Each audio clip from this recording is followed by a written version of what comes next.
जब काल श्री राम से मिलने आया, अंदर श्री राम और काल आपस में बात कर रहे थे।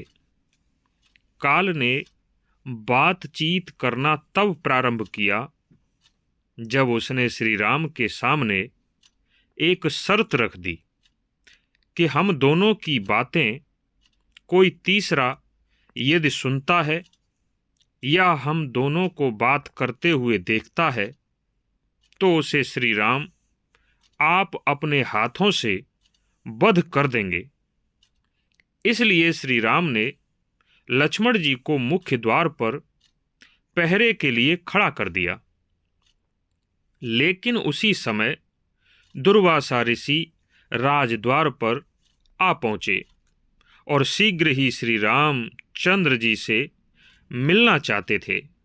उन्होंने लक्ष्मण जी के पास जाकर कहा कि हे लक्ष्मण, तुम अपने भ्राता श्री राम को शीघ्र हमारा समाचार सुना दो। हम उनसे अभी मिलना चाहते हैं।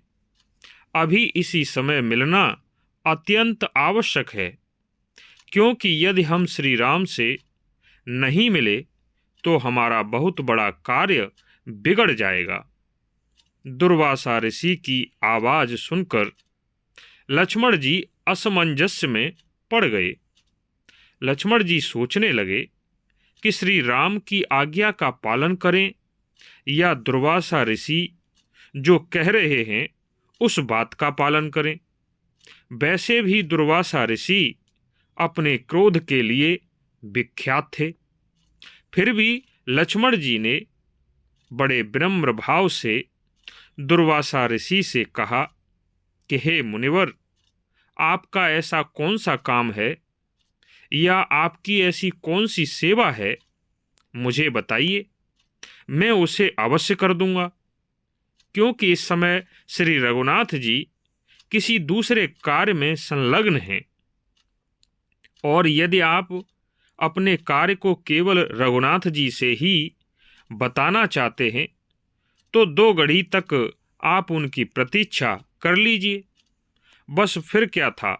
लक्ष्मण जी की इतनी बात सुनकर दुर्वासा ऋषि क्रोध में तमतमा उठे और लक्ष्मण जी की ओर इस प्रकार देखने लगे मानो अपने नेत्रों से उन्हें भस्म ही कर डालेंगे। भारी क्रोध में भरे हुए दुर्वासा ऋषि लक्ष्मण जी से बोले कि हे सुमित्रा कुमार, इसी क्षण तुम श्री राम को मेरे आगमन की सूचना दो। यदि तुमने मेरी आज्ञा का उल्लंघन किया और अभी इसी क्षण तुमने जाकर मेरा समाचार श्री राम को नहीं दिया तो मैं इस राज्य को, इस अयोध्या नगर को, तुमको, श्री राम को, भरत को और तुम्हारी संतान को शाप दे दूंगा।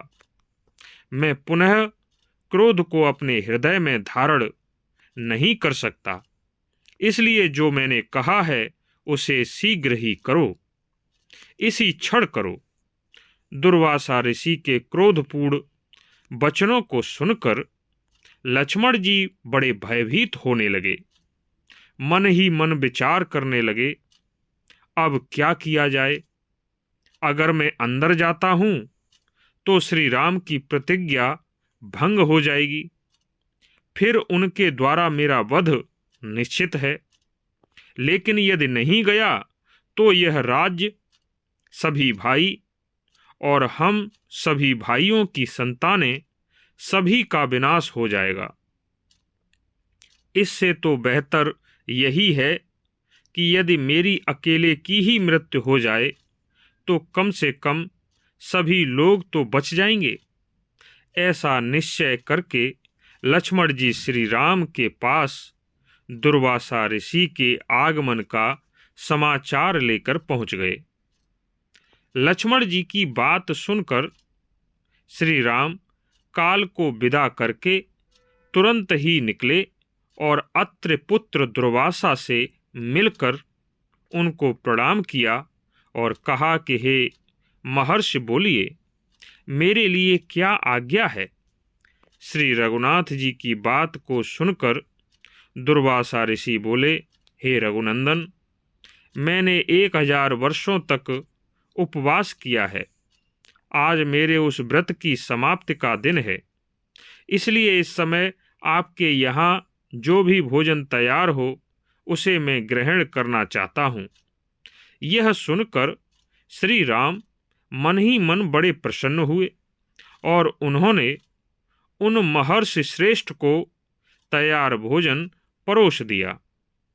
उस भोजन को ग्रहण करके दुर्वासा ऋषि तृप्त हो गए और श्री राम को साधुवाद दे अपने आश्रम पर चले गए।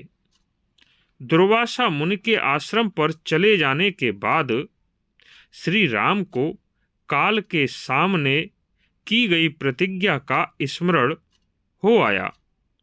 उस प्रतिज्ञा से श्री राम बहुत दुखी हुए, क्योंकि लक्ष्मण जी दुर्वासा ऋषि का समाचार लेकर उस समय गए थे जब श्री राम काल से बातचीत कर रहे थे और काल ने पहले ही श्री राम से प्रतिज्ञा ले ली थी कि हम दोनों की बातों को तीसरा व्यक्ति सुनेगा या हम दोनों को बात करते हुए देख लेगा तो श्री राम को उसे प्राण दंड देना पड़ेगा। और तीसरे व्यक्ति कौन थे? लक्ष्मण जी थे।